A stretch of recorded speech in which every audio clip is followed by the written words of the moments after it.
So it started with Jessica Nelson, who is a very passionate soccer mom, and she's also a big cheerleader for the Enid community. And she had spoke with Tim McLaughlin, who is the owner of the OKC Energy, and they were talking about the needs that Enid has. And she talked about the need for a soccer complex facility in Enid.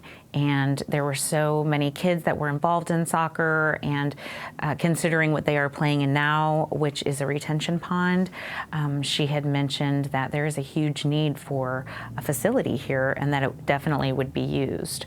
So Tim McLaughlin got in touch with the Allen family, and they started talking about it together, and it kind of blossomed from there. So they added me to the committee, the marketing committee, and that's how I started to get involved. I really enjoy marketing, and so when I would sit in on the meetings, I'd really talk about some of the ideas that I had. And the day actually that I was about to start my company, they had asked me if I would be interested in the position as fundraising coordinator. So I was pretty excited. It was kind of my first step into my business, and I was super excited because I am a cheerleader for Enid as well, and I really love seeing Enid grow, and I understood what this soccer complex could bring to our community and the effect that it would have, the impact that it would have on kids. So I really wanted to be a part of making that happen. The first one would be to provide a healthier and a better lifestyle for the youth of Enid. And what that means is technology has really taken over our kids nowadays. I have talked about a podcast that I recently listened to, and it talked about the average time that kids spend outdoors a day is 7 to 8 minutes. And as a mom, that really impacted me, and I thought, oh my goodness, we have got to do something to change that. And I think the soccer complex really does that. It will do that because kids are going to see this facility and they're going to want to play there. They're going to aspire to play there and be motivated to play there.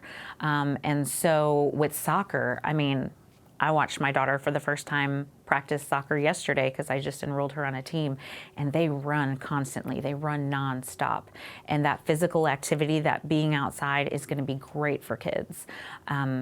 We also have talked to Craig Liddell, who is the head soccer coach at Enid High School, and he has mentioned the impact that it has on kids as far as improving leadership skills, improving grades, that face-to-face communication they get back instead of their heads in an iPad or on technology, and then building confidence in kids, which is really important. So the second pillar that we talk about is to improve the economic development of Enid. This soccer complex will bring tournaments that individuals will spend anywhere from 1-day tournaments to 3-day tournaments.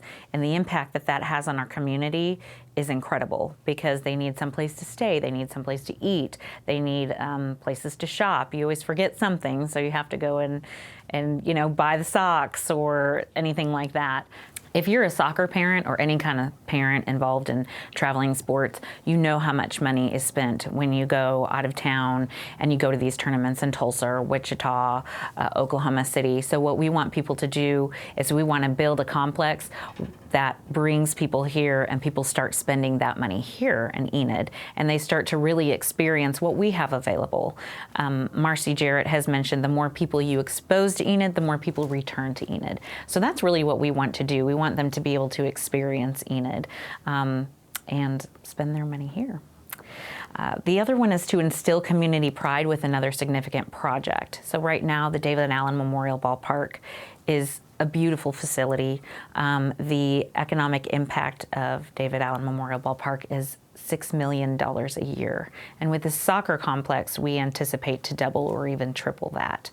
But we also want to give people another place where they can enjoy their time with their families, they can enjoy games, have something to do on the weekends, and that's really what we want to do too, is we want to make the citizens proud of what Enid has to offer for them. Okay, so the Atwoods is a huge partner in this. They donated money for the Clubhouse. We've also had Kyle Williams with Jiffy Trip come on, and they will be supporting the concession stand.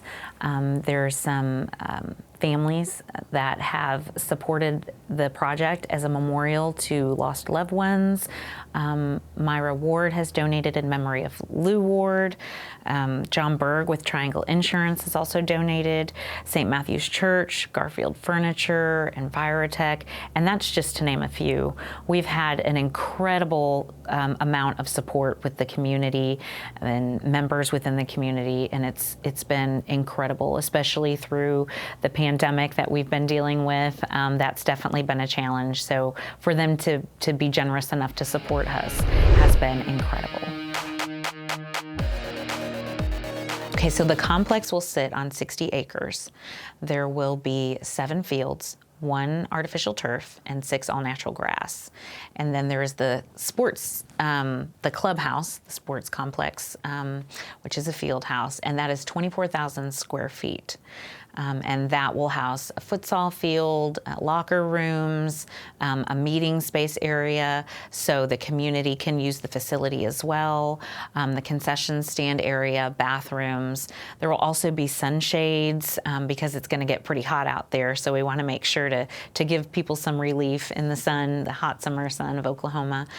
There will also be benches and water stations for people, and there will be beautiful landscaping throughout the complex. And we also are being very strategic in the landscaping as well, because there will be quite a bit of wind out there. So we will line the sides with trees and make that look not only aesthetically pleasing, but also very beneficial to the facilities. The natural grass fields are complete out there, but they are taking some maintenance at this time. Spring is upon us, so now we can start doing some work out there and really making those fields perfect so we can host the tournaments out there that we need to in order to bring in the revenue and bring the people in.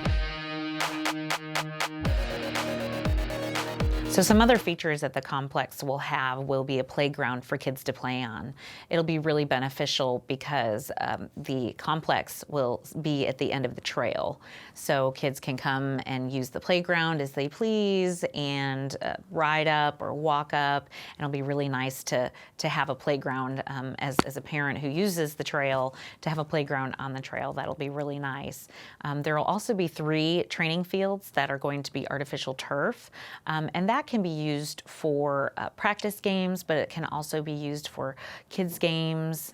The parking lot will surround the complex, so we were very strategic in making sure that there's enough entrances and exits and things, because we know how busy these games get and tournaments can get, so we wanted to make sure to have that feature for the people who come and take advantage.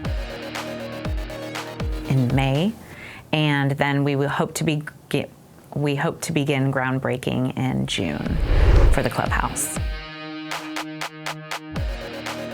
Yes, we would like to expand to a 2nd floor, as well as some other amenities that we would like to add, such as lighting all of the fields. The championship field will be lit, but phase 2, we are looking at lighting all the fields. Also, we are looking at doing the 2nd floor of the clubhouse for phase 2, and that will be some fundraising later on down the road, unless we have a donor that wants to come forward and fully sponsor the 2nd floor. We also anticipate doing a water feature for phase 2 outside, so families can enjoy the summer and it won't be too hot and kids can play in the water out there, because soccer is a very family-oriented sport, so we want to make sure to provide the appropriate amenities for them to enjoy. We are anticipating for the opening of the complex to be about September 2022. That, of course, depends on a lot of weather. If there's too much rain out there, we obviously can't get out there with the equipment that we need to, but anticipated date for opening would be about the fall of 2022.